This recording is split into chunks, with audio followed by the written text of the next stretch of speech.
तो hello my dear students, कैसे हो आप सब और कैसी चल रही है आप सभी के बोर्ड एग्जाम की तैयारी। तो जितने भी हमारे स्टूडेंट इस बार हैं क्लास 12 में और जिनको 2027 में बोर्ड एग्जाम देना है या यूं कहें 2027 में हिंदी का पेपर देना है ना, उनके लिए आज का ये वीडियो सबसे ज्यादा इंपॉर्टेंट है। बहुत सारे हमारे स्टूडेंट कमेंट कर रहे थे, सर आप क्लास 12 हिंदी के जितने भी टॉपिक हैं, लगभग 20 टॉपिक, पूरे टॉपिक को एक ही वीडियो में पढ़ाइए, मतलब हिंदी का महामैराथन क्लास लेकर आइए। तो आज मैं आपके लिए लेकर आया हूं क्लास 12 हिंदी का एक महामैराथन क्लास। लगभग 1 घंटे की ये क्लास होगी और 1 घंटे में आपका पूरा हिंदी इस वीडियो में फिनिश होगा। अगर आप भी चाहते हो ना कि इस बार हम हिंदी में 100 में 100 करके आए, तो ये वीडियो आप शुरू से लेकर लास्ट तक देख लेना। अगर मैं आपके लिए 1 घंटे की क्लास ले सकता हूं ना, तो आप 1 घंटे क्यों नहीं पढ़ सकते अपने टारगेट को अचीव करने के लिए। मैंने previous year paper, model paper, books, question bank सबको एनालाइज करके ये क्वेश्चन मैं आपके लिए ढूंढ कर लेकर आया हूं। अगर मैं 5 से 6 घंटे बैठकर लगातार ये क्वेश्चन आपके लिए तैयार कर सकता हूं, पीपीटी को टाइप कर सकता हूं, तो क्या आप अपने मम्मी पापा के लिए मेहनत नहीं कर सकते? बस 1 घंटे की ये क्लास देख लेना, इससे बाहर भैया कुछ नहीं आएगा। इस क्लास को स्टार्ट करने से पहले आपके लिए 2 लाइन है कि बच्चों जब आप पढ़ाई करने बैठोगे ना, ऑप्शंस तो बहुत मिलेंगे आपको टारगेट से भटकाने के लिए, लेकिन एक संकल्प ही काफी है मंजिल तक जाने के लिए। जब आप पढ़ने बैठोगे ना फोन लेकर ना, तो आपका मन कहेगा यार इंस्टाग्राम रील स्क्रॉल कर लेते हैं, फेसबुक पर थोड़ा कॉमेडी वीडियो देख लेते हैं, व्हाट्सएप पे चैटिंग कर लेते हैं। अगर ये सब ऑप्शंस हैं जो आपको आपके टारगेट से भटकाते हैं, लेकिन एक संकल्प ले लीजिए कि मुझे टॉपर बनना है, और एक संकल्प ही काफी है मंजिल तक जाने के लिए। देखो इस वीडियो में हम 20 टॉपिक पढ़ेंगे, मतलब पूरा हिंदी इस वीडियो में खत्म होगा। आप लोग बस वीडियो को लाइक कर देना और चैनल को सब्सक्राइब करके रखना, यही हमें चाहिए भाई। प्यार आप लोग बनाए रखें, ऐसे ही मैं क्लासेस देता रहूंगा, ठीक है? हमें प्यार की जरूरत है। सबसे पहले हम पढ़ेंगे बच्चों बहुविकल्पीय प्रश्नों को। ये टोटल 10 नंबर के आते हैं। सबसे पहले हम इसको पढ़ेंगे, उसके बाद में हम गद्यांश सॉल्व करने का ट्रिक जानेंगे, 10 नंबर का ये भी आता है। फिर पद्यांश को भी सॉल्व करेंगे, 10 नंबर। लेखक का साहित्यिक परिचय 5 नंबर, कवि का साहित्यिक परिचय 5 नंबर, कहानी 5 नंबर, खंड काव्य 5 नंबर। 50 नंबर का आपका खंड का होगा, पहले को हम पढ़ेंगे, उसके बाद में हम इन सबको पढ़ेंगे। संस्कृत गद्यांश 7 नंबर, पद्यांश 7 नंबर, 2 नंबर का मुहावरा, 5 नंबर का अपठित गद्यांश, फिर शब्द युग्म, अनेकार्थी शब्द, अनेक शब्दों के लिए एक शब्द, वाक्य संशोधन, ये सब हम पढ़ेंगे भैया। उसके बाद में रस छंद अलंकार हम पढ़ेंगे, 2-2 नंबर के आते हैं, ठीक है? और उसके बाद में पत्र लेखन 6 नंबर और निबंध 9 नंबर। मतलब पूरे 100 नंबर का जो हिंदी का पेपर होता है ना, आज पूरी हिंदी इस वीडियो में हम खत्म करेंगे। आपको एक छोटा सा हम टारगेट दे रहे हैं, आप लोग सिर्फ इस वीडियो पर जो है ना 1000 लाइक्स कर देना, 1000 लाइक, और सारे बच्चे कमेंट कर देना, ठीक? बस इतना हमें चाहिए, बाकी हम आपके लिए और भी बहुत सारी क्लासेस लेकर आएंगे। तो चलिए स्टार्ट करते हैं, देर नहीं करेंगे बच्चों। सबसे पहले हम पढ़ेंगे बहुविकल्पीय प्रश्नों को। वो कहते हैं ना बच्चों कि मौका तो सबको मिलता है, लेकिन टॉपर वही बनता है जो मेहनत करता है। जितने दिन आपके पास है ना, उतने ही दिन एक टॉपर के पास भी रहता है, ठीक है? लेकिन एक टॉपर टॉप क्यों करता है? क्योंकि वो कंसिस्टेंसी के साथ पढ़ाई करता है। सबको मौका मिलता है, उतना ही समय आपके पास है, उतना ही समय टॉपर के पास होता है, ठीक है? तो आपको टॉपर बनना है तो अपने समय का सही उपयोग करना सीखें, ठीक है? तो सबसे पहले बच्चों हम बहुविकल्पीय प्रश्नों को पढ़ेंगे, बहुत एंजॉय के साथ हम पूरी हिंदी पढ़ेंगे। 10 नंबर का बहुविकल्पीय प्रश्न आता है, बिल्कुल भी स्ट्रेस मत लीजिए, हमारे साथ एकदम एंजॉय के साथ पढ़ाई कीजिए और अपना जो टारगेट है उसको पूरा कीजिए। बहुविकल्पीय प्रश्नों में सबसे पहला क्वेश्चन है, देखो फर्स्ट का आवारा मसीहा के लेखक कौन है बताओ? आवारा मसीहा, इसके लेखक कौन है? आचार्य रामचंद्र शुक्ल, सदा सुखलाल, विष्णु प्रभाकर या हजारी प्रसाद द्विवेदी? अरे भैया, आवारा मसीहा जो रचना है ना, कौन है इसके लेखक? फटाफट आप लोग कमेंट में आंसर बताओ, तुरंत बताओ। इसके लेखक हैं विष्णु प्रभाकर जी। थर्ड ऑप्शन आपका बिल्कुल सही होगा। आवारा मसीहा जो है ना, इसके लेखक हैं विष्णु प्रभाकर जी। समझ में आ रहा है? ये ऑब्जेक्टिव है, इसमें कोई मंत्र नहीं पढ़ना है भैया। अभी तो हम बहुत कुछ पढ़ेंगे आगे आगे, ठीक है। पूरे 100 नंबर के पेपर हम पढ़ेंगे, 100 नंबर का टॉपिक। देखो, संयोगिता स्वयंवर किसकी रचना है? बताओ, संयोगिता स्वयंवर इसके रचनाकार कौन है? बहुत इंपॉर्टेंट है। राधा कृष्ण दास, लाला श्रीनिवास दास, बालकृष्ण भट्ट या श्रीनिवास दास? देखो, दोनों ऑप्शन हमें सेम लग रहा है भैया, तो आपका श्रीनिवास दास सही होगा। दोनों ऑप्शन सेम ही है, तो लाला श्रीनिवास दास जी जो हैं संयोगिता स्वयंवर के लेखक हैं, ठीक है। यहां पे सेम ऑप्शन है, लेकिन आपके बोर्ड एग्जाम में सेम नहीं होगा। इसका सही आंसर आपको लिखना होगा, ठीक है। तो यहां पे वो गलती से प्रिंट हो गया। चलो गा वाला क्वेश्चन देख लो बच्चों फटाफट। हमें पूरे 100 नंबर के हिंदी के क्वेश्चन देखने हैं, तो हम बहुत स्लो नहीं चलेंगे। आप 5G के जमाने में है, थोड़ा अपने स्पीड को भी मेंटेन रखना, ठीक। गा, इंदुमती कहानी के लेखक कौन है? बताओ, इंदुमती कहानी के लेखक कौन है? इंदुमती को ना हिंदी की प्रथम कहानी भी माना जाता है, लेकिन इसके लेखक कौन है वो आप लोग बताइए। वृंदावन लाल वर्मा, किशोरी लाल गोस्वामी, अज्ञेय या प्रेमचंद? भाई, किशोरी लाल गोस्वामी जी हैं इंदुमती कहानी के लेखक। बहुत इंपॉर्टेंट क्वेश्चंस हैं, जो भी क्वेश्चन मैंने लिए हैं ना इस वीडियो में, वो भैया 5 स्टार वाले क्वेश्चंस हैं। मैं हमेशा कहता रहता हूं कि बस मेहनत करो, आगे बढ़ते चलो, हमें पीछे मुड़कर नहीं देखना है, और एक दिन आप अपने टारगेट को अचीव कर जाओगे। घा वाला, स्कंद गुप्त नाटक के लेखक कौन है? भाई सिंपल सा है, चंद्रगुप्त, स्कंद गुप्त, अजात शत्रु, इन सब के जो लेखक हैं हमारे जयशंकर प्रसाद जी हैं। आंख बंद करके आप आंसर को लिख देना, आपको नंबर मिल जाएगा। समझ में आ रहा है ना भैया? अब ऑब्जेक्टिव क्वेश्चन में भैया मैं क्या समझाऊं? ये फिजिक्स का न्यूमेरिकल नहीं है, इंग्लिश के क्वेश्चन नहीं है कि हिंदी मीनिंग बताऊंगा। ऑब्जेक्टिव है, बस हमने ऑप्शन पढ़ा और सीधा सीधा आंसर दे दिया। चलो अगला क्वेश्चन देख लो बच्चों, अंगा नंबर क्वेश्चन। मृगनयनी उपन्यास के लेखक कौन है?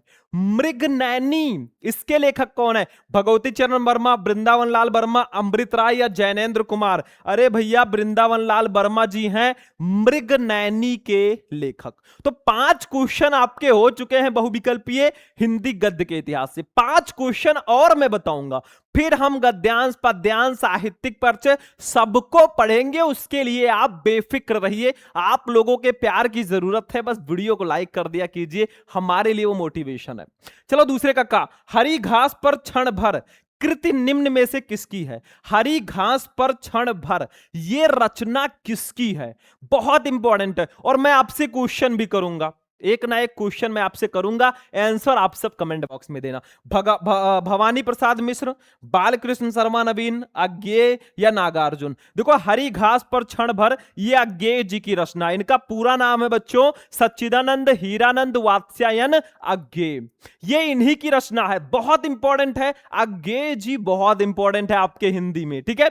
अगला क्वेश्चन देख लो बच्चों, आनंद कादंबनी पत्रिका के संपादक कौन है? बताओ, बहुत इंपॉर्टेंट है, आनंद कादंबनी। अब पत्रिका का जब नाम आ ही गया है, तो मैं आपसे एक क्वेश्चन कर लेता हूं, सारे बच्चे बताएंगे। हिंदी प्रदीप, हिंदी प्रदीप के संपादक कौन है? हिंदी प्रदीप, ठीक है, इसके संपादक कौन है? सभी बच्चे कमेंट करके बताएंगे हिंदी प्रदीप के संपादक कौन है। अगर मैं आपको पढ़ा रहा हूं ना, तो एक आध क्वेश्चन अगर पूछ लिया जाए तो मजा आ जाएगा, ठीक है। तो मैंने पूछ लिया, आनंद कादंबनी पत्रिका के संपादक कौन है? महावीर प्रसाद द्विवेदी, भारतेंदु हरिश्चंद्र, रूप नारायण पांडे या बद्री नारायण चौधरी प्रेम घन? भैया, इसके जो संपादक है ना, बद्री नारायण चौधरी प्रेम घन जी हैं। आनंद कादंबनी इस पत्रिका के संपादक हैं बद्री नारायण चौधरी प्रेमघन जी। बहुत सिंपल सा है, ठीक है। ग वाला देखो, निम्नलिखित में से प्रयोगवादी कवि हैं, इसमें से कौन से कवि हैं जो प्रयोगवादी कवि हैं? जैसे छायावादी युग होता है, प्रगतिवादी युग होता है, प्रयोगवादी युग के कवि कौन है? महादेवी वर्मा, सुमित्रा नंदन पंत, अज्ञेय या डॉक्टर नगेंद्र?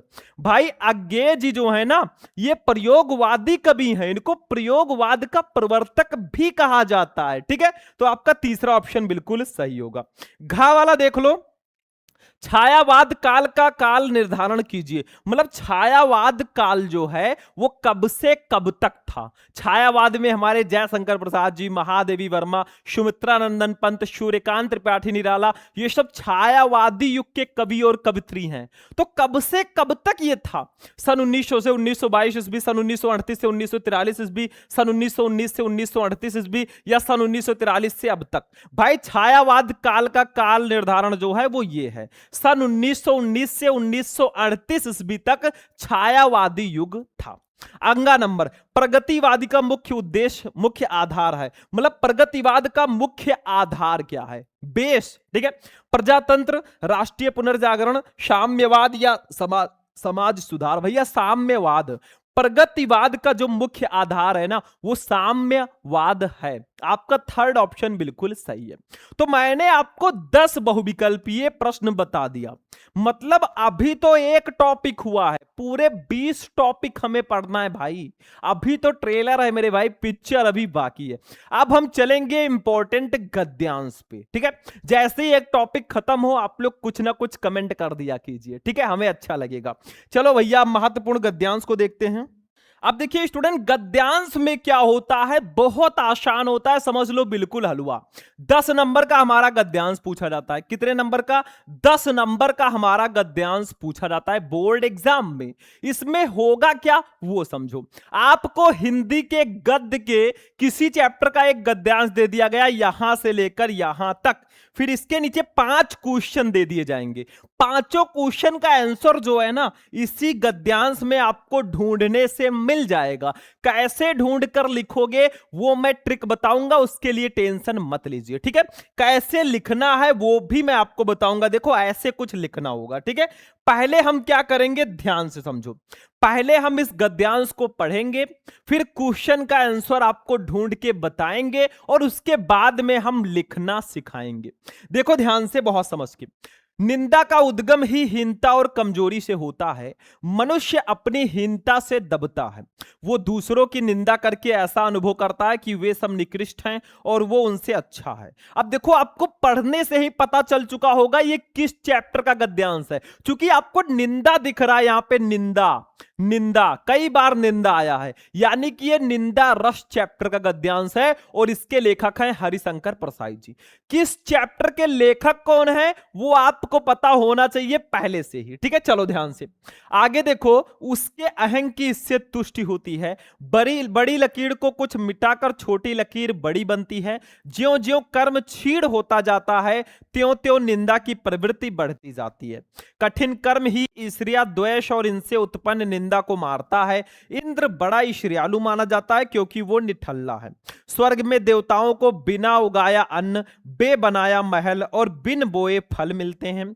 आकर्मण्यता में उन्हें अप्रतिष्ठित होने का भय बना रहता है, इसलिए कर्मी मनुष्यों से उन्हें ईर्ष्या होती है। हमने पढ़ लिया ना, पढ़ लिया। अब क्वेश्चन का आंसर ढूंढो बहुत ध्यान से। पहला क्वेश्चन है, उपरोक्त गद्यांश के पाठ और लेखक का नाम लिखिए। अभी मैंने ट्रिक बताया, निंदा आपके गद्यांश में कई बार आया है, तो ये निंदा रस चैप्टर का गद्यांश है बच्चों। और इसके लेखक कौन है? हरिशंकर प्रसाद जी। 2 नंबर आपका यहां पे बिल्कुल फ्री का फिक्स है। दूसरा देखो, रेखांकित अंश की व्याख्या कीजिए। आपको इसकी व्याख्या करनी है यहां से लेकर यहां तक। जिसके नीचे आपको रेखाएं दिख रही है ना, लाइनिंग, उतने का अपनी भाषा में व्याख्या करना है। भाई हिंदी का हिंदी में ही व्याख्या करना है, इंग्लिश में नहीं। तो हम थोड़ा बहुत चेंज करके लिख देंगे, नंबर मिलेगा।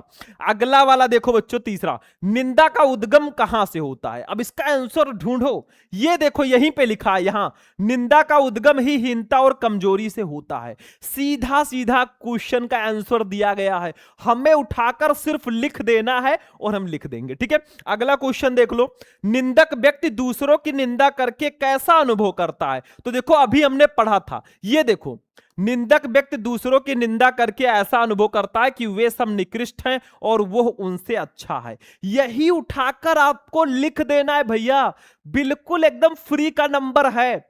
आप खुद ही देख लो, हमारे कहने से ना मानो तो खुद ही देख लो, सारे क्वेश्चन का आंसर सीधा सीधा दिया है। अगला क्वेश्चन देख लो, इंद्र को ईसरियालु क्यों माना जाता है? तो देखो यहीं पे कहीं लिखा होगा, कहां लिखा, ये देखो, इंद्र बड़ा ईसरियालु माना जाता है क्योंकि वो निठल्ला है। मतलब निठल्ला होने के कारण इंद्र को ईसरियालु माना जाता है। निठल्ला का मतलब जो काम काज ना करता हो। आपके आसपास भी ऐसे कुछ लड़के होंगे जो ऐसे घूमते रहते हैं, कुछ काम वाम नहीं करते हमारी तरह, ठीक है। चलो अब इसका आंसर जब लिखना होगा ना, पहले हम गद्यांश का फर्स्ट वर्ड निंदा का डॉट डॉट डॉट डॉट करके ईसरिया होती है, देखो ऐसे लिख देंगे, निंदा का डॉट डॉट डॉट डॉट करके ईसरिया होती है। देखो फर्स्ट क्वेश्चन है, उपरोक्त गद्यांश के पाठ और लेखक का नाम लिखिए। आप डायरेक्ट भी लिख सकते हो, पाठ का नाम निंदा रस, लेखक का नाम हरिशंकर परसाई, एज आ संदर्भ भी आप लिख सकते हो, ऐसे संदर्भ। प्रस्तुत गद्यांश हमारी पाठ्य पुस्तक के गद्य भाग में संकलित तथा हिंदी के प्रसिद्ध व्यंग्यकार श्री हरिशंकर परसाई द्वारा लिखित निंदा रस शीर्षक निबंध से अवतरित है। बस 2 नंबर आपका कंप्लीट। देखो ये रहा लेखक का नाम, ये रहा पाठ का नाम और 2 नंबर आपके नाम। ऐसे लिखो तो लिखो, अगर आप चाहो तो डायरेक्ट भी लिख दो, पाठ का नाम निंदा रस, लेखक का नाम हरिशंकर प्रसाई, हो गया भाई। दूसरा क्वेश्चन देख लो भैया, रेखांकित अंश की व्याख्या कीजिए। हमें किसकी व्याख्या करनी है? इधर देखो, ये इंद्र बड़ा ईसरियालु माना जाता है क्योंकि वो निठल्ला है। स्वर्ग में देवताओं को बिना उगाया अन्न, बे बनाया महल और बिन बोए फल मिलते हैं। आक्रमणीयता में उन्हें अप्रतिष्ठित होने का भय बना रहता है, इसलिए कर्मी मनुष्यों से उन्हें ईसरिया होती है।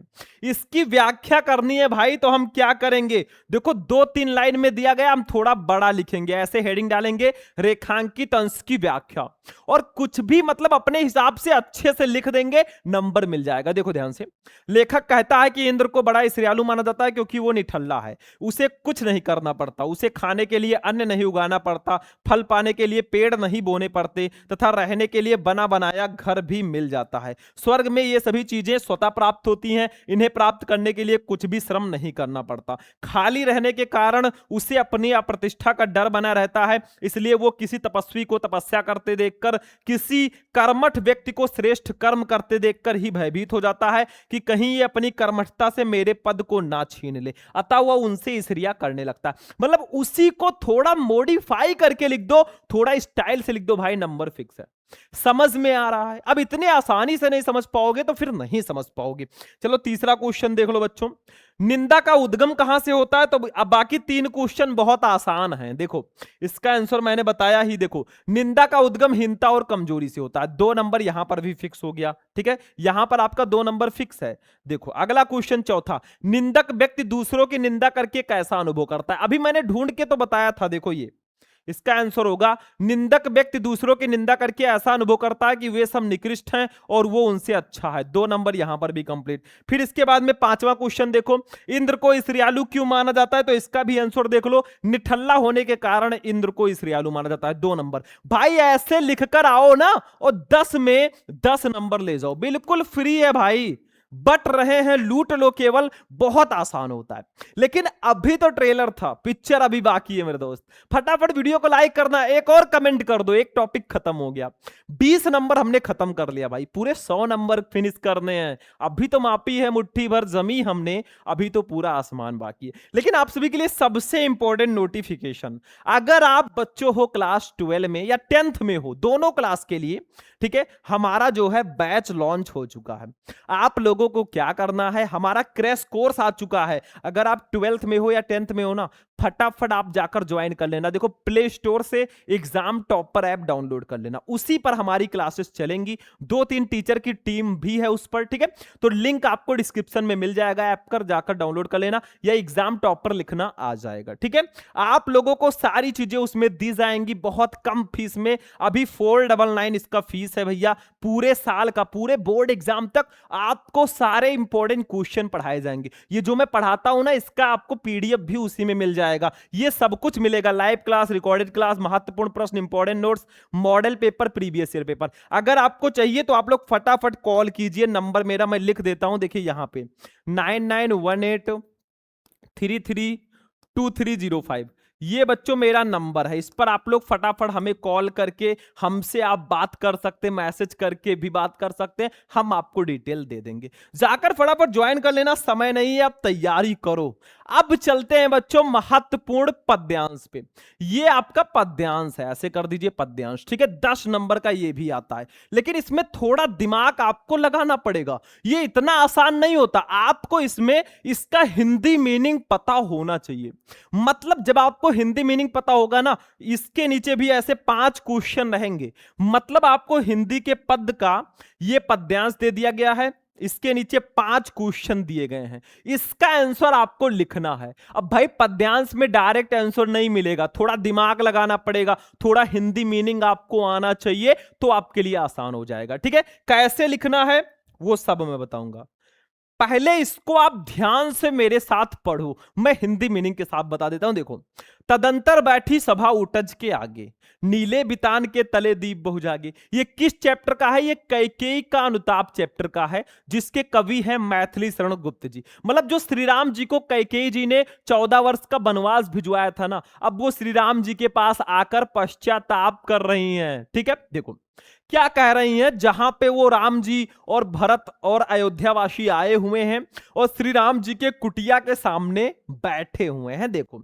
तदंतर बैठी सभा उटज के आगे, मतलब तदंतर के पश्चात बैठी सभा, सभा बैठी है उटज कुटिया के आगे आगे। नीले बितान, नीले मंडप के तले नीचे दीप, दीपक बहु जागे, बहुत सारे जगमगा रहे हों। मतलब श्री राम जी के कुटिया के सामने भरत और अयोध्यावासी आकर बैठे हुए हैं और उनको देखकर ऐसा लग रहा है ना, नीले बितान के तले दीप बहु जागे, कि इस नीले आकाश रूपी मंडप के नीचे बहुत सारे तारे रूपी दीपक जगमगा रहे हों, ऐसा लग रहा है, ठीक है। टकटकी लगाए नयन सुरों के थे, मतलब टकटकी लगाए, एक टक लगाए देख रहे थे नयनाख सुरों, देवताओं के थे वे, और देवतागण भी एक टक लगाए देख रहे थे कि आखिर आज होगा क्या, ठीक है। परिणामोत्सुक उन भयातुरों के थे वे, मतलब परिणामोत्सुक, परिणाम के लिए उत्सुक उन भयातुरों के, और वो डरे हुए थे। मतलब देवता भी ना एक टकटकी लगाए देख रहे थे कि आखिर आज क्या होने वाला है, और वो डरे भी हुए थे कि कहीं श्री राम कुछ गलत कदम ना उठा लें। लेकिन श्री राम जी जानते हैं बहुत बड़े महापुरुष हैं।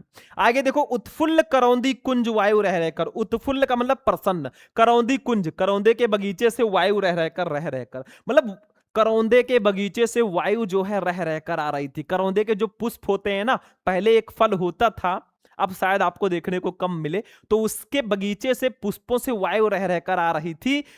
करती थी सबको पुलक पूर्ण महमह कर, मतलब करती थी, कर रही थी सबको, सबको पुलक पूर्ण, यानी कि आनंद से भरपूर महमह कर। मतलब उसके जो महक है ना, वो वहां बैठे लोगों को आनंद से परिपूर्ण कर रही थी, उन्हें आनंदित कर रही थी। और वहां का माहौल जो है कैसा लग रहा था, देखो वो चंद्रलोक था, कहां चांदनी वैसी, वहां का माहौल जो है चंद्रलोक सा प्रतीत हो रहा था।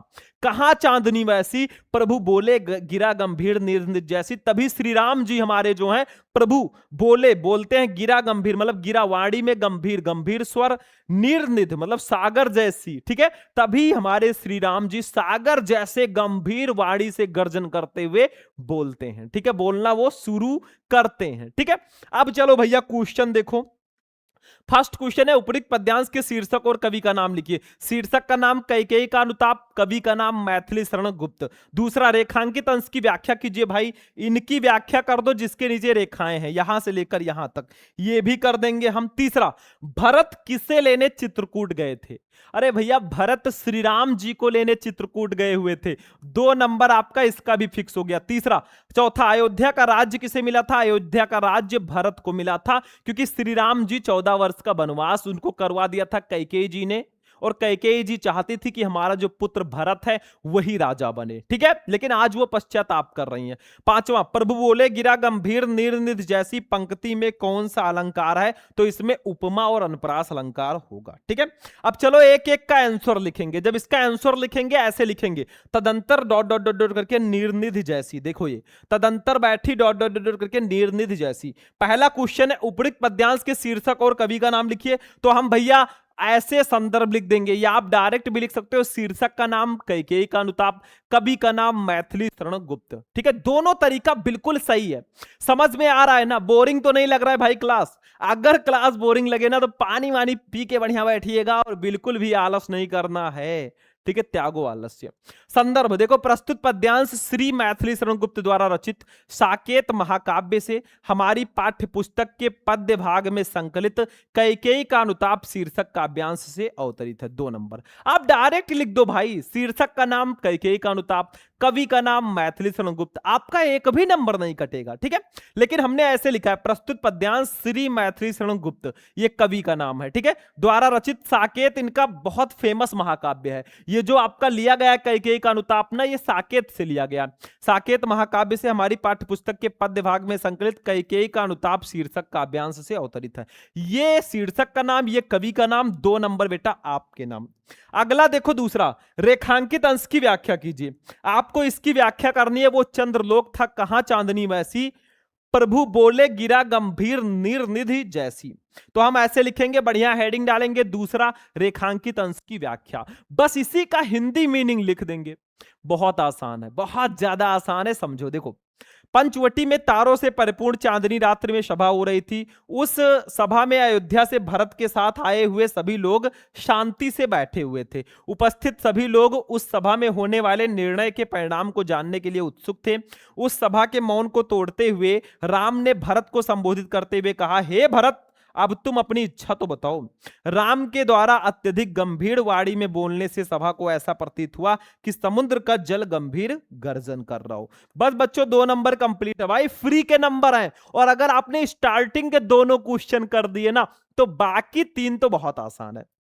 देखो ध्यान से, अगला क्वेश्चन देखो, भरत किसे लेने चित्रकूट गए हुए थे? तो इसका आंसर होगा भरत राम को लेने चित्रकूट गए हुए थे। 2 नंबर यहां पर भी कंप्लीट। अगला क्वेश्चन देखो, अयोध्या का राज्य किसे मिला था? तो सिंपल है, अयोध्या का राज्य भरत जी को मिला था। बाकी 3 क्वेश्चन आसान है। चौथा, 5वां, प्रभु बोले गिरा गंभीर निर्निध जैसी पंक्ति में कौन सा अलंकार होगा? तो इसमें अलंकार जो होगा उपमा और अनुप्रास होगा।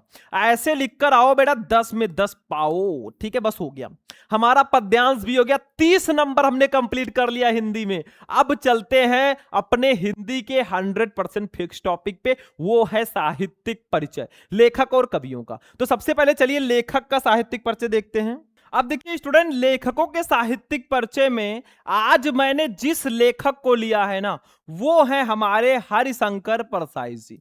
5 नंबर के ये पूछे जाते हैं, लेकिन सबसे पहले मैं आपको बता दूं, ये हिंदी का 100% फिक्स टॉपिक है। आपको 3 लेखकों का पढ़ लेना है। आप पढ़ लीजिए वासुदेव शरण अग्रवाल, हजारी प्रसाद द्विवेदी और हरिशंकर परसाई। 3 लेखकों का आप पढ़ लीजिए भाई, आपका 5 नंबर फिक्स है। या हरिशंकर परसाई जी के जगह आप प्रो जी सुंदर रेड्डी का भी पढ़ सकते हो, लेकिन वासुदेव शरण अग्रवाल और हजारी प्रसाद द्विवेदी, इन दोनों का आपको जरूर से जरूर पढ़ना है, क्योंकि ये लगातार आपके बोर्ड एग्जाम में आते हैं। तो देखो भैया, हरिशंकर परसाई जी का जब भी आप साहित्यिक परिचय लिखना ना, सबसे पहले छोटा सा हम जीवन परिचय लिखेंगे, जन्म, जन्म स्थान, शिक्षा दीक्षा मृत्यु, फिर हम लिखेंगे साहित्यिक परिचय और फिर रचनाएं लिखेंगे। 5 नंबर आपका फिक्स है।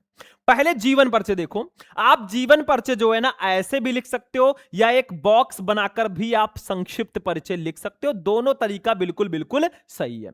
तो देखो जीवन परिचय, मध्य प्रदेश में इटारसी के निकट जमानी नामक स्थान पर हिंदी के सुप्रसिद्ध व्यंग्यकार हरिशंकर परसाई का जन्म 22 अगस्त 1924 को हुआ। इनकी प्रारंभिक शिक्षा मध्य प्रदेश में हुई। नागपुर विश्वविद्यालय से हिंदी में एमए करने के बाद इन्होंने कुछ वर्षों तक अध्यापन कार्य किया। हरिशंकर परसाई जी साप्ताहिक हिंदुस्तान, धर्मयुग तथा अन्य पत्र पत्रिकाओं में नियमित रूप से लिखते रहे और फाइनली 10 अगस्त 1995 को ये यशस्वी साहित्यकार परलोकवासी हो गया। ठीक है, बस इतना आपको जीवन परिचय में लिखना है, बहुत बड़ा नहीं लिखना है।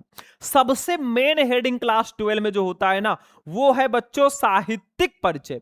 साहित्यिक परिचय सबसे इंपॉर्टेंट हेडिंग होता है। ठीक है, इसको कैसे लिखोगे देखो ध्यान से, मतलब इनका हिंदी साहित्य में कैसा परिचय है। जीवन परिचय का मतलब इनका जन्म, जन्म स्थान, ये सब कब हुआ, मृत्यु कब हुई। साहित्यिक परिचय में हिंदी साहित्य में इनका कैसा परिचय है, कैसी रचनाएं ये करते थे, ये सब आपको लिखना है। देखो, व्यक्ति और समाज के नैतिक एवं सामाजिक दोषों पर मार्मिक प्रहार करने वाले व्यंग प्रधान निबंधों के लेखकों में लेखन में अग्रणी, शब्द और उसके भाव के पारखी परसाई जी की दृष्टि लेखन में बड़ी सूक्ष्मता के साथ उतरती थी। मतलब कैसे ये रचनाएं करते थे। आगे देखो क्या है, साहित्य सेवा के लिए इन्होंने नौकरी को भी त्याग दिया। वर्षों तक आर्थिक विषमताओं को झेलते हुए भी ये वसुधा नामक साहित्यिक मासिक पत्रिका का प्रकाशन संपादन करते रहे। पाठकों के लिए हरिशंकर परसाई एक जाने माने और लोकप्रिय लेखक थे।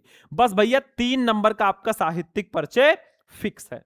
अब हम रचनाओं को देखेंगे। 2 नंबर की रचनाएं आती हैं, ऐसे लिखो। इनकी प्रमुख रचनाएं निम्न है। बढ़िया हेडिंग डाल डाल के लिखना, जैसे कहानी संग्रह में हंसते हैं रोते हैं जैसे उनके दिन फिरे, उपन्यास में रानी नागफनी की कहानी तट की खोज, निबंध संग्रह में तब की बात और थी, भूत के पांव पीछे बेईमान की परत, पगडंडियों का जमाना, सदाचार का ताबीज, शिकायत मुझे भी है और अंत में ठिठुरता गणतंत्र, विकलांग श्रद्धा का दौर। ये सब इनके निबंध संग्रह हैं। तो ऐसे आपको बढ़िया से लिखना है भाई, तब 2 नंबर रचनाओं का मिलेगा और आपको 5 में 5 पूरे नंबर मिलेंगे। स्क्रीनशॉट ले लो, पहले इसका ले लो और फिर इसका स्क्रीनशॉट ले लो, ठीक है। अब कवियों में हम देखेंगे। कवियों में हमने आज लिया है एक बहुत ही फेमस कवि भैया, रामधारी सिंह दिनकर जी। कवियों का भी 100% फिक्स होता है। आप मैथिली शरण गुप्त का पढ़ लो, रामधारी सिंह दिनकर का पढ़ लो, सुमित्रा नंदन पंत का पढ़ लो और जयशंकर प्रसाद और महादेवी में से किसी एक का पढ़ लो। आपका 5 नंबर कोई काट ही नहीं सकता। तो देखो रामधारी सिंह दिनकर का हम पढ़ेंगे, सेम वही प्रोसेस रहेगा। पहले जीवन परिचय लिख दो। देखो श्री रामधारी सिंह दिनकर का जन्म 30 सितंबर 1908 ईस्वी को जिला मुंगेर बिहार के सिमरिया नामक ग्राम में हुआ था। इनके पिता का नाम श्री रवि सिंह और माता का नाम श्रीमती मनरूप देवी था। इनकी प्रारंभिक शिक्षा गांव की पाठशाला में ही हुई। इनका स्वर्गवास 24 अप्रैल 1974 ईस्वी को मद्रास चेन्नई में हो गया। बहुत बड़ा जीवन परिचय मत लिखना, अगर बड़ा लिखना ही है भाई तो साहित्यिक परिचय लिखो। देखो यहां पे साहित्यिक परिचय है। दिनकर जी की सबसे प्रमुख विशेषता उनकी परिवर्तनकारी सोच रही है। उनकी कविता का उद्भव छायावाद युग में हुआ और वो प्रगतिवाद, प्रयोगवाद, नई कविता आदि युगों से होकर गुजरी। इस दीर्घ काल में जो आरंभ से अंत तक उनके काव्य में रही वो है उनका राष्ट्रीय स्वर। दिनकर जी राष्ट्रीय भावनाओं के ओजस्वी गायक रहे हैं। आगे देखो, इन्होंने देशानुराग की भावना से ओतप्रोत, पीड़ितों के प्रति सहानुभूति की भावना से परिपूर्ण तथा क्रांति की भावना जगाने वाली रचनाएं लिखी है। देखो भैया, कुछ बच्चे कहेंगे सर जी हमारे बुक में दूसरी तरह से दिया है। भाई आपके बुक में जो भी दिया है उसको लिख लेना, कोई दिक्कत नहीं है। अलग अलग बुक्स में अलग अलग हो सकते हैं, ऐसा मैं भी कह रहा हूं, ठीक है। रचनाएं देख लो, थोड़ा बहुत चेंज रहेगा, हर चीज थोड़ी ना। दिनकर जी की रचनाएं निम्न है। काव्य रचना में रेणुका, हुंकार, कुरुक्षेत्र, उर्वशी। कविता संग्रह में रसवंती, द्वंद गीत, सामधेनी, बापू, इतिहास के आंसू, धूप और धुआं, नीम के पत्ते, नील कुसुम, चक्रवाल, कवि श्री, शिपी और शंख, परशुराम की प्रतीक्षा, स्मृत, तिलक, हारे को हरिनाम। ये इनकी कविता संग्रह वाली रचनाएं हैं। बाल साहित्य में धूप, छां, मिर्च का मजा, सूरज का ब्याह। बस हो गया। 3 नंबर साहित्यिक परिचय का, 2 नंबर रचनाओं का, 5 में 5 पूरे नंबर मिलेंगे। अगर आप लोग कमेंट करोगे ना बच्चों, ज्यादा से ज्यादा वीडियो को लाइक करके कमेंट कर देना सर पूरा जीवन परिचय बताइए, आल जीवन परिचय इन 1 वीडियो, तो मैं सारे के सारे लेखक और कवियों का एक ही वीडियो में लेकर आ जाऊंगा, ठीक है। बस कमेंट करो फटाफट, ठीक। तो इसका भी स्क्रीनशॉट ले लो फटाफट, इसका और इसका, ठीक है। अब चलते हैं बच्चों कहानी पे। कहानी भी 100% हिंदी में फिक्स होता है। कौन सी कहानी? देखो आपको पंचलाइट, बहादुर, ध्रुव यात्रा, 3 कहानी आप पढ़ लो, लेकिन आप उद्देश्य और सारांश दोनों पढ़ना। जैसे पंचलाइट कहानी है तो पंचलाइट कहानी का उद्देश्य और सारांश दोनों होता है। बहादुर कहानी है तो बहादुर कहानी का उद्देश्य और सारांश दोनों होता है।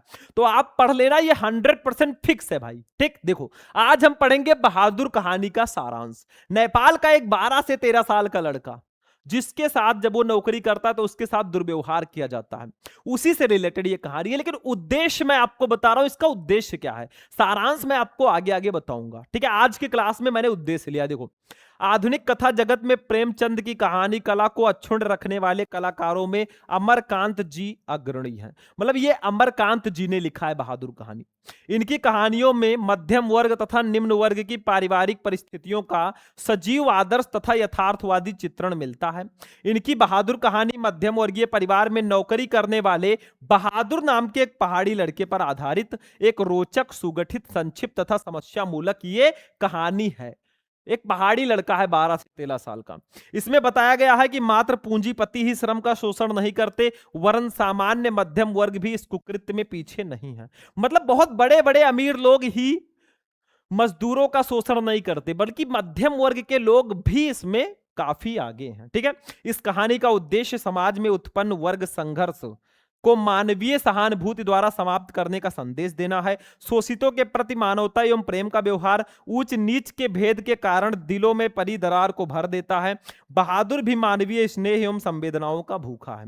मालिक द्वारा पीटे जाने और प्रतिक्रिया स्वरूप उसके घर छोड़ दिए जाने पर परिवार के सभी लोगों को पश्चाताप का अनुभव होता है। वे स्वयं को दोषी महसूस करते हैं। धनी और निर्धन का वर्ग भेद मानवीय भावनाएं ही कम कर सकती हैं। लेखक का मुख्य उद्देश्य दोनों के हृदयों का परिवर्तन है और सबके प्रति सहानुभूति का व्यवहार बनाए रखने का संदेश देना है। मतलब जो बहादुर भैया जो नौकरी मिला था उनको ना, पहले तो बहुत अच्छा व्यवहार किया जाता है, बाद में मारपीट की जाती है, तो बहादुर घर छोड़कर चला जाता है। बाकी इस कहानी को मैं डीपली आगे बताऊंगा, टेंशन मत लेना। ठीक है, तो हमारे 50 नंबर के लगभग टॉपिक कंप्लीट हो चुके हैं।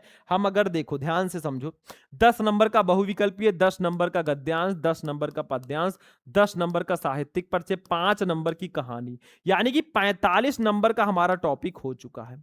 देखो 5 नंबर का एक खंड काव्य भी आता है, मतलब आपके हिंदी में ही 5 नंबर का एक खंड काव्य आता है।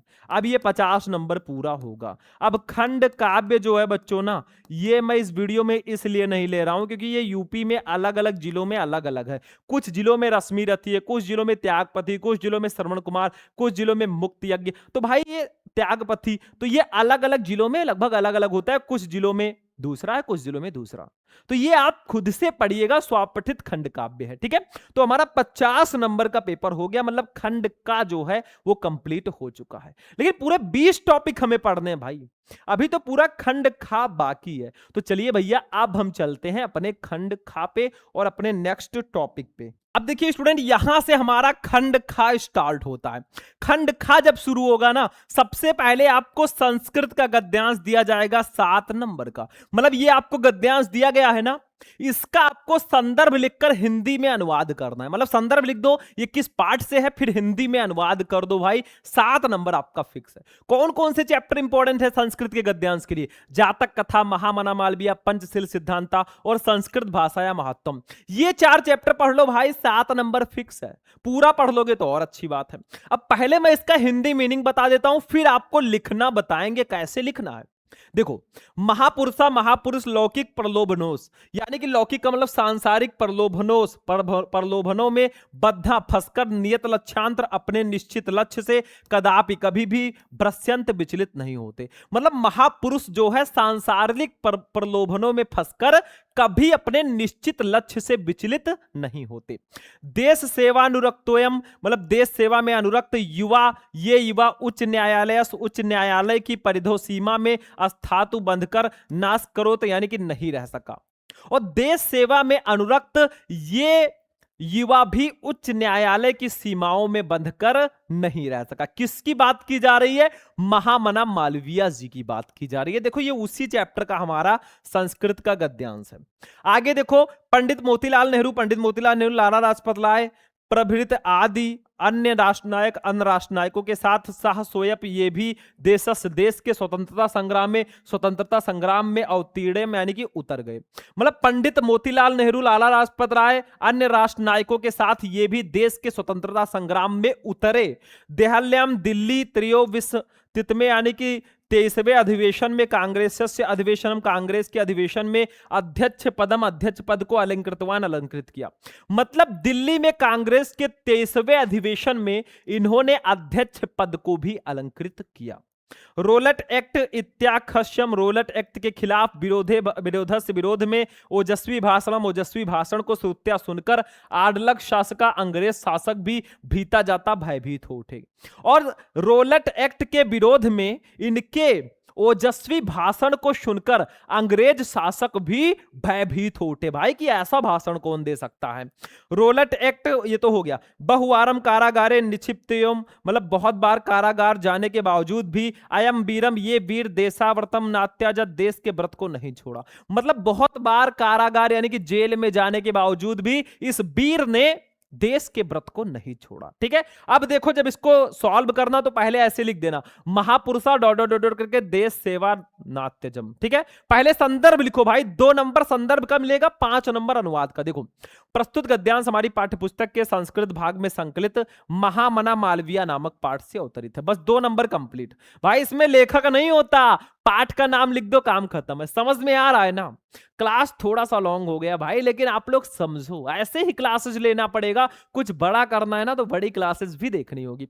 अनुवाद में आप हेडिंग डालो, वही लिख दो, महापुरुष सांसारिक प्रलोभनों में फंसकर अपने निश्चित लक्ष्य से कभी विचलित नहीं होते। देश सेवा में अनुरक्त ये युवा उच्च न्यायालय की सीमाओं में बंधकर ना रह सका। पंडित मोतीलाल नेहरू, लाला लाजपत राय जैसे अन्य राष्ट्रीय नेताओं के साथ वे भी देश के स्वतंत्रता संग्राम में उतरे। दिल्ली में कांग्रेस के 23वें अधिवेशन के अध्यक्ष पद को इन्होंने सुशोभित किया। रॉलेट एक्ट के विरोध में इनके ओजस्वी भाषण को सुनकर अंग्रेज शासक भयभीत हो उठे। बहुत बार जेल डाले जाने पर भी इस वीर ने देश सेवा का व्रत नहीं छोड़ा। 5 नंबर इसका भी फिक्स, मतलब 7 में 7 आपका फिक्स हो जाएगा। स्क्रीनशॉट ले लो भैया, इसका भी और इसका भी। अब चलते हैं संस्कृत का पद्यांश, ये भी 7 नंबर का आता है, श्लोक। और भैया आपके संस्कृत में एक चैप्टर है सुभाषित रत्नानी, उस पूरे चैप्टर के सारे श्लोक पढ़ लो, उसमें श्लोक ही है और आपका 7 नंबर 100% फिक्स है। ये 100% फिक्स की कैटेगरी में आता है। आप सुभाषित रत्नानी चैप्टर का सारा श्लोक पढ़ लो, बाकी जो चैप्टर है किसी किसी में एक एक श्लोक है उसको पढ़ लेना, 7 नंबर फिक्स है भाई, सीक्रेट है। जैसे देखो, जल बिंदु निपातेन क्रमशः पूर्णते घटा सा हेतु सर्वविद्या नाम धर्मस्य च धनस्य च। मतलब जल बिंदु निपातेन, जल की एक एक बूंद गिरने से क्रमशः पूर्णते घटा, क्रमशः जो है घड़ा भर जाता है। सा हेतु सर्व विद्या नाम धर्मस्य च धनस्य च, और यही विद्या धर्म और धन का भी हेतु है। धीरे धीरे संग्रहित करने पर, धीरे धीरे इकट्ठा करने पर ये सब भी संग्रहित हो जाते हैं। जब इसका आंसर लिखना ऐसे लिख देना, जल बिंदु डॉट डॉट डॉट डॉट करके धनस्य च। पहले संदर्भ लिखना, इसमें भी 2 नंबर, फिर अनुवाद 5 नंबर, 7 नंबर का ये भी आता। देखो संदर्भ, प्रस्तुत पद्यांश या श्लोक हमारी पाठ्यपुस्तक के संस्कृत भाग में संकलित सुभाषित रत्नानी नामक पाठ से अवतरित है। 2 नंबर कंप्लीट। अनुवाद देख लो, ऐसे लिख दो, जल की एक एक बूंद गिरने से क्रमशः घड़ा भर जाता है। समस्त विद्याओं में धर्म और धन को संग्रह करने का भी यही हेतु है। ठीक है, मतलब यही हेतु है, मतलब अर्थात निरंतर उद्योग करते रहने से धीरे धीरे ये तीनों वस्तुएं भी संग्रहित हो जाती हैं। मतलब धीरे धीरे आप निरंतर अगर प्रयास करेंगे, निरंतर इकट्ठा करेंगे तो ये सारी चीजें भी संग्रहित हो जाती हैं। धर्म धन विद्या, ठीक है, विद्या आप धीरे धीरे प्राप्त करोगे, एक दिन विद्वान बन जाओगे। धन आप धीरे धीरे इकट्ठा करोगे, एक दिन ढेर सारा हो जाएगा। धर्म भी वही है। ठीक है, बस लिख लो, इसका भी स्क्रीनशॉट ले लो यहां। अब चलते हैं हिंदी व्याकरण पे, आ चुके हैं हम लोग भाई। संस्कृत में 14 नंबर के क्वेश्चन आएंगे, एक गद्यांश एक पद्यांश। हिंदी व्याकरण में मुहावरे एवं लोकोक्तियां देख लो, 2 नंबर का रहेगा भैया, एक ही करना होगा। जैसे फर्स्ट है घी के दिए जलाना, ये आपका क्वेश्चन आएगा। आंसर कैसे लिखना है?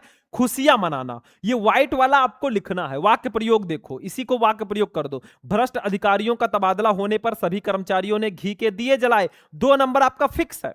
दूसरा चंपत होना, मतलब भाग जाना, एक ही बार लिखना है भाग जाना। ठीक है, वाक्य प्रयोग, आयकर अधिकारियों के उड़नदस्ते को देखकर बड़े बड़े व्यापारी शहर से चंपत हो जाते हैं। बस हो गया। ठीक है, तो ये आपको ऐसे ही वाक्य प्रयोग कर देना है, बहुत सिंपल है, एकदम आसान है।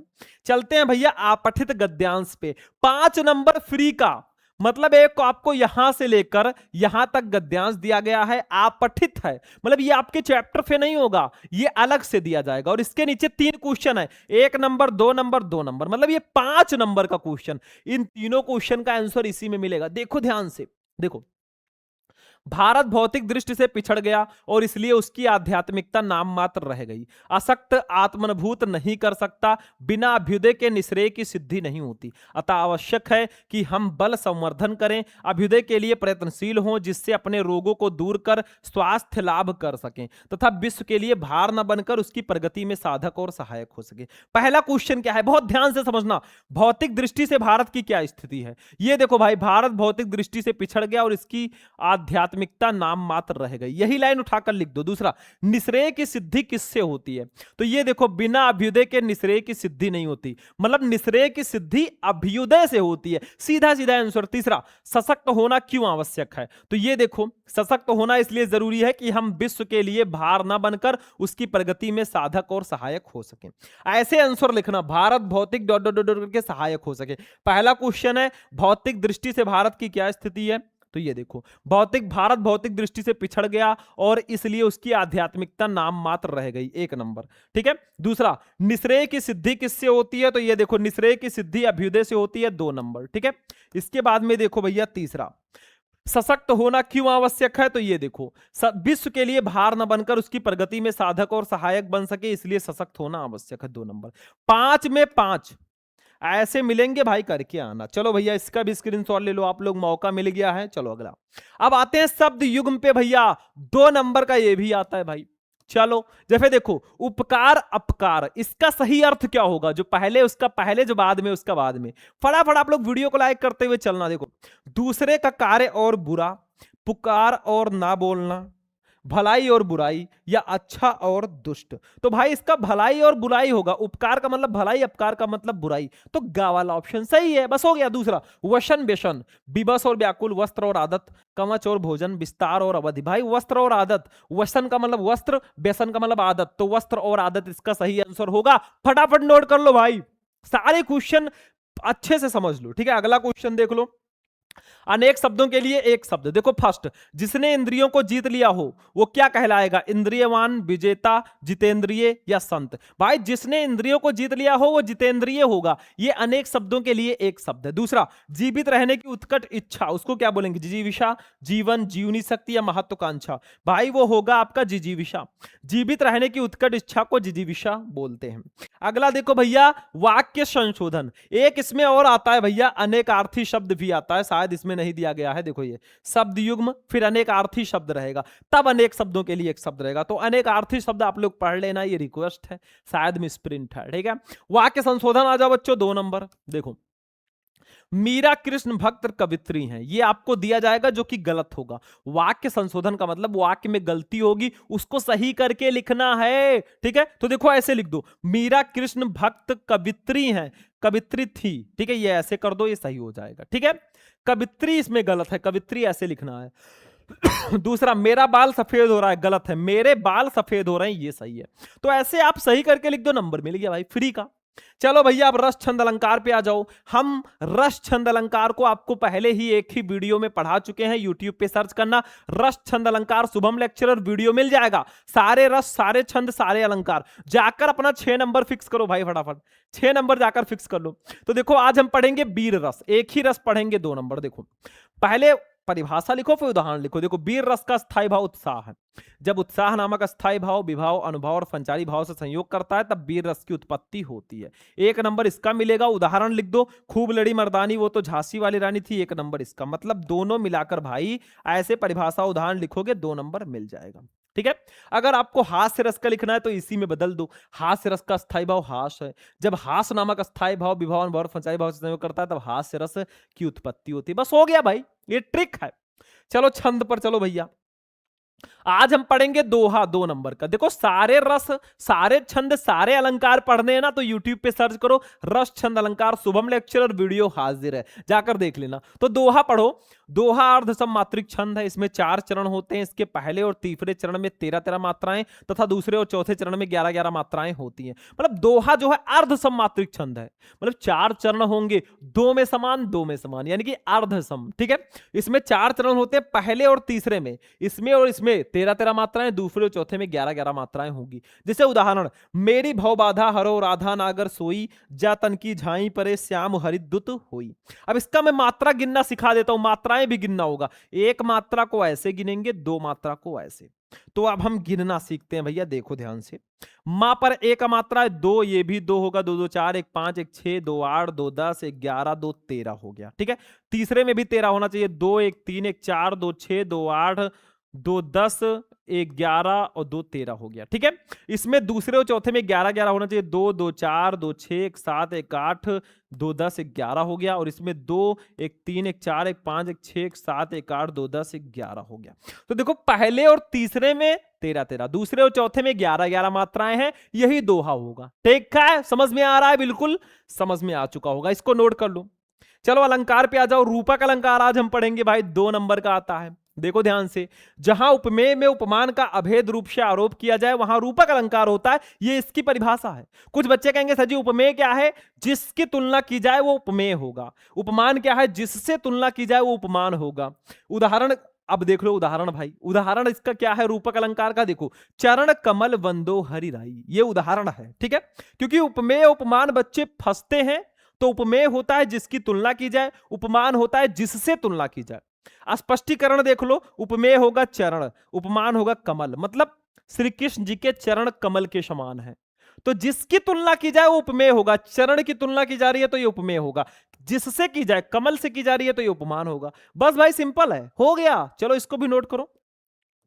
पत्र लेखन पे आ जाओ बच्चों। पत्र लेखन 6 नंबर का आता है। और आज मैं आपको बताऊंगा ना पत्र में कौन सा पत्र। देखो ध्यान से, अपने गांव अथवा शहर की बिजली की समस्या हेतु उचित अधिकारी को एक पत्र लिखिए। मतलब जहां आप रहते हैं भाई वहां बिजली की समस्या बहुत ज्यादा है। ठीक है, तो उस पर पत्र लिखना है। भाई हम सब मिलकर लिख रहे हैं पत्र, क्योंकि बिजली किसी एक की समस्या नहीं है, जो कॉलोनी है सभी लोगों की समस्या है, तो हम सब मिलकर लिखेंगे। ठीक है, बाकी पत्र लेखन पर मैं वीडियो बना चुका हूं।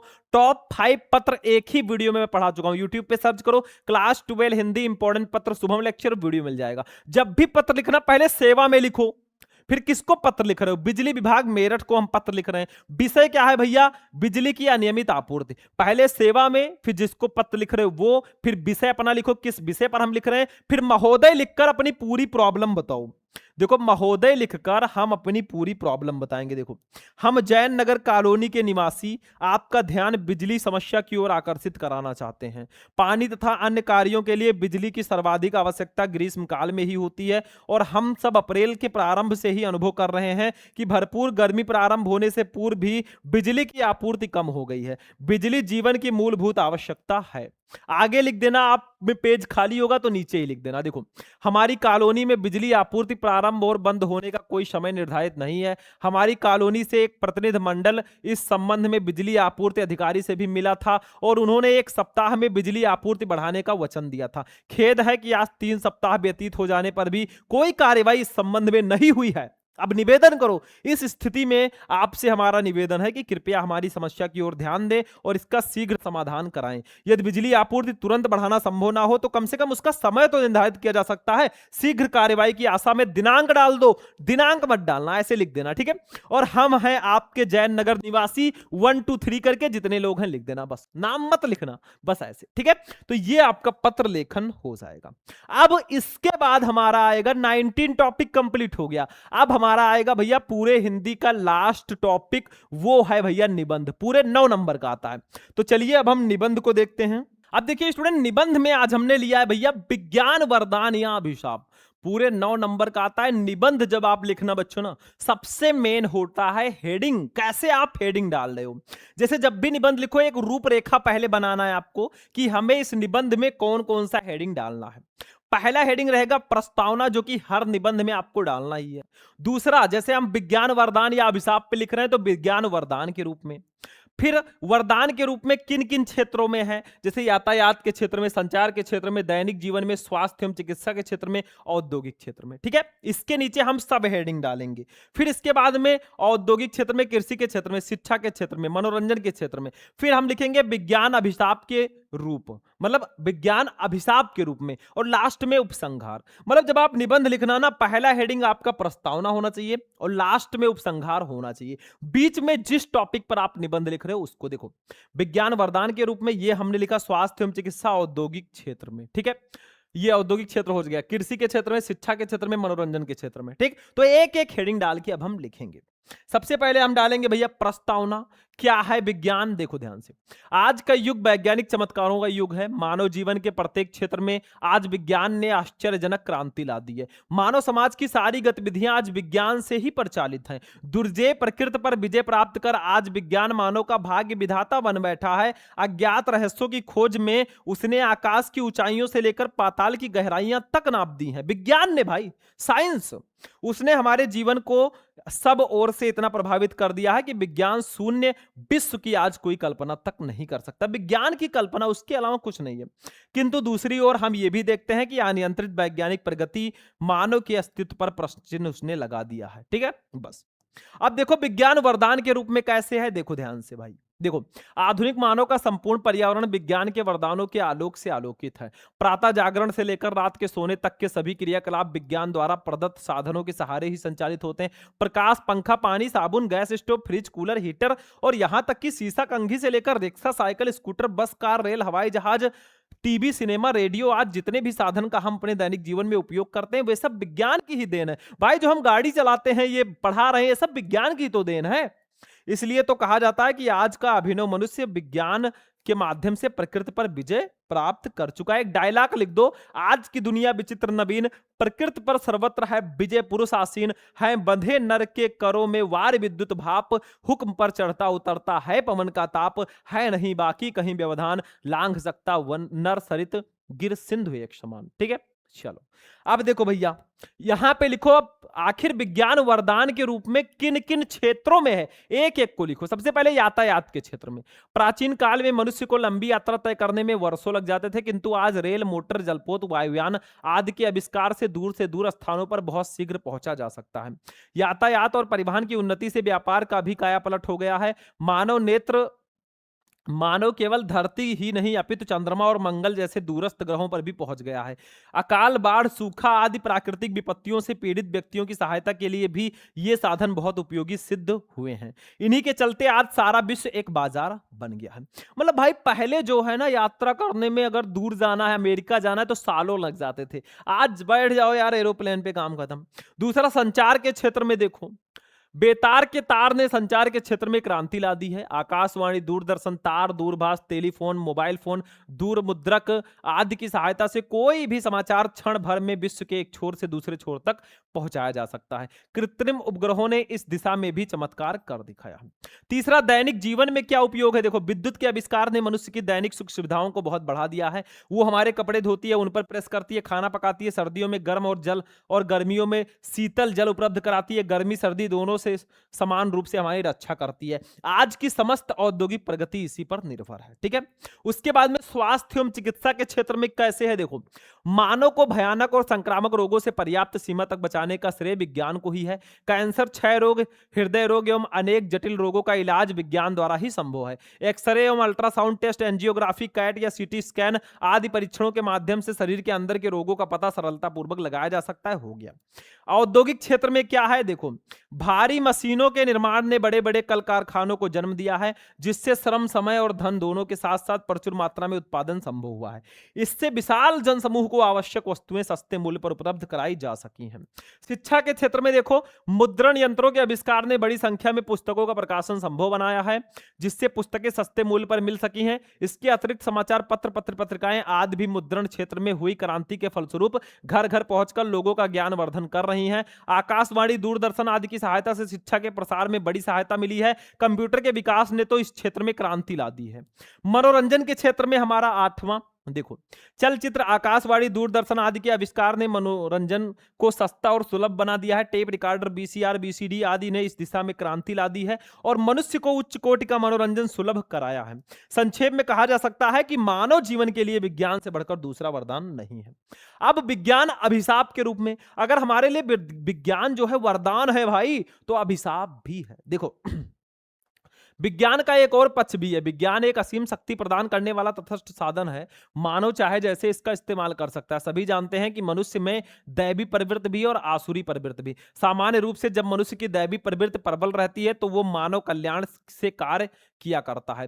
परंतु किसी भी समय मनुष्य की राक्षसी प्रवृत्ति प्रबल होने पर कल्याणकारी विज्ञान एकाधिक प्रबलतम विध्वंस एवं संहारक शक्ति का रूप ग्रहण कर सकता है। इसका उदाहरण गत विश्व युद्ध का वो दुर्भाग्यपूर्ण पल है जबकि हिरोशिमा और नागासाकी पर एटम बम गिराया गया था। स्पष्ट है कि विज्ञान मानव मात्र के लिए सबसे बुरा अभिशाप भी सिद्ध हो सकता है। गत विश्व युद्ध से लेकर अब तक मानव ने विज्ञान के क्षेत्र में अत्यधिक उन्नति की है। अतः कहा जा सकता है कि आज विज्ञान की विध्वंसक शक्ति पहले की अपेक्षा बहुत बढ़ गई है। विज्ञान के इसी विनाशकारी रूप को दृष्टि में रखकर महाकवि दिनकर मानव को चेतावनी देते हुए कहते हैं, मतलब रामधारी सिंह दिनकर जी ने कहा है। क्या कहा है अभी मैं बताऊंगा, लेकिन भाई विज्ञान ने जो है बड़े बड़े बॉम्ब बनाए हैं, युद्ध होते रहते हैं, इससे मानव का विनाश भी होता है। रामधारी सिंह दिनकर जी ने कहा है कि सावधान मनुष्य, यदि विज्ञान है तलवार तो इसे दे फेंक, तजकर मोह स्मृत के पार, खेल सकता तू नहीं, ले हाथ में तलवार काट लेगा, अंग तीखी है बड़ी ये धार।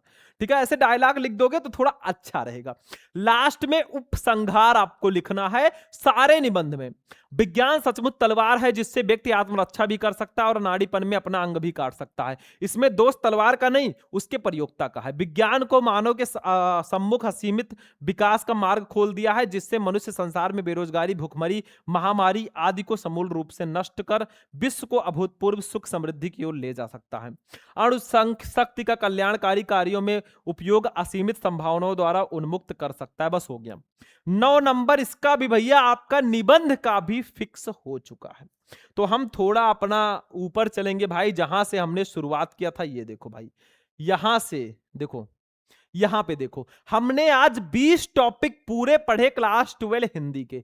1 घंटे से भी ज्यादा की ये क्लास हो चुकी है। और जो बच्चा अभी तक वीडियो देख रहा है, आप लोग फटाफट कमेंट कर देना, सर हम अभी भी हैं। ठीक है, तो ये आपका देखो, ये सारे टॉपिक हमने पढ़ा दिए। देखो ये सारे के सारे टॉपिक, लास्ट में निबंध भी पढ़ा दिया भाई। तो ऐसा क्लास आपको भैया बार बार नहीं मिलेगा। पूरा क्लास ध्यान से देख लेना। नहीं समझ में आया होगा या कम समझ में आया होगा तो दोबारा देख लेना। बाकी वीडियो को लाइक कर देना, चैनल को सब्सक्राइब कर लेना, इस वीडियो को अपने दोस्तों के साथ भी शेयर कर देना। बाकी चलते हैं, फिर आपसे हम मिलेंगे किसी नेक्स्ट वीडियो में नेक्स्ट इंपॉर्टेंट टॉपिक के साथ। तब तक के लिए जय हिंद।